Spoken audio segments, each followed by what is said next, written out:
to say, you know, give a personal political stance on things. But as long as you don't tell anybody when you leave this room, I was one of those people that was for the Oslo Accords. I supported it. And I would say it's one of the worst things that Israel ever did. We were deceived. It was the wrong thing to do. Israel went around things the wrong way around completely, and we have to make do with it. We tried the two-state solution. We tried it over and over again. It doesn't work. It doesn't work, as I said before in the first half, not because the Israelis don't want it to work, they do. It doesn't work not because the Israeli prime ministers don't want it, they do. It doesn't work because, yes, I'll call them that, our enemies don't want it to work because they don't want Israel, period. So, although we're going to try, we can talk about, you know, the various ways of how a two-state solution could work if Israel gave a bit more, and Palestinians accepted a bit more. It isn't going to work.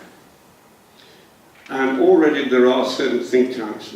What do we do when reality sinks in 9 months' time and hasn't worked? What are the alternatives?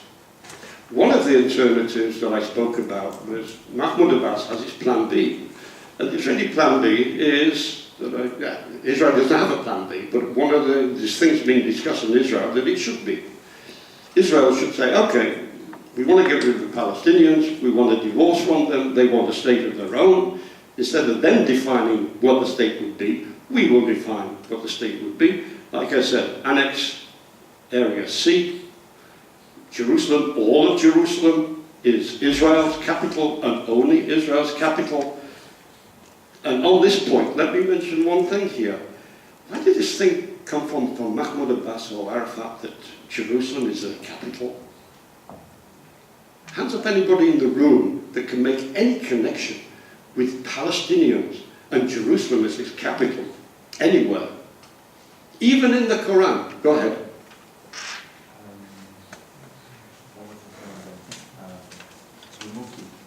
The what? The Mufti established it in 1929. The Mufti of Jerusalem? Yes, sir. You're talking about the same one that was with Adolf Hitler Yes. and wanted to wipe out the Jews? Yes, sir. Yeah. He pushed the idea of Jerusalem. Who was it adopted to apart from Adolf Hitler? The movement. The what? The movement. Which Muslim The Brotherhood. Muslim Brotherhood. That's a great example.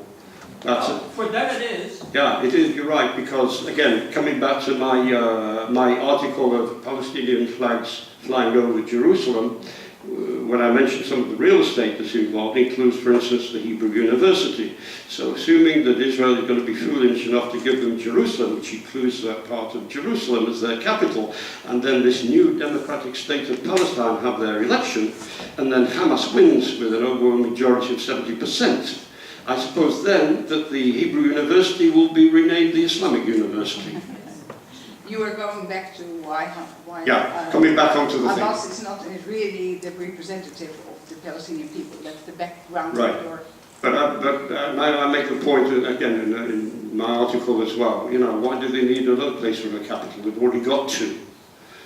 They've got Gaza City, which is the capital of Hamastan, where Haniyeh and Hamas run the place. They have Ramallah, where the founding hero is buried, where the president's residence is, where the prime minister and all their administrative offices are. Why this? So that one alternative is the annex idea.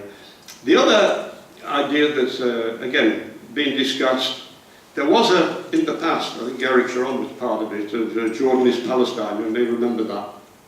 That sort of was put aside. But who can predict what is going to happen in the Islamic winter? I'm sorry, you people call it the Arab Spring, right? When it spreads to Jordan, as it will, and King Abdullah, friend of Israel, by the way, much admired in Israel, is overthrown. And hopefully he manages to escape with his life and finds exile in London. And he's taken over by your friends, the Muslim Brotherhood in Egypt, in Jordan. What happens to the Hashemite kingdom of Jordan without the Hashemite kingdom? What does it become? Should I tell you that 85% of Jordanians are Palestinian? That's a majority, folks. Doesn't then it become Palestine by sheer numbers? If democracy for you is having a majority, 85% is a majority, therefore it becomes Palestine. And it happens not to do with transfer of populations, but it does of the natural unwinding of the Arab Spring. The other alternative is proposed by a friend of mine, Mordechai Kedar. Have you heard of him? From Bar-Ilan University. He had a solution that he called the 8-state solution, which he now calls the Palestinian Emirates. I don't know if you've heard about this. He takes as his theory the fact that what we're seeing with the Arab Spring, Islamic winter, is the unraveling of the dividing up of lands in the 1920s by Sykes-Picot, where they took the Ottoman Empire that had been defeated by the supreme powers and divided up countries into mandates. This Frenchman and this Englishman divided up the lands with the ruler and without addressing the ethnic and tribal divides in those countries. And that's where you came up with countries like Iraq, Lebanon, Syria, as well as Palestine and Israel. Now,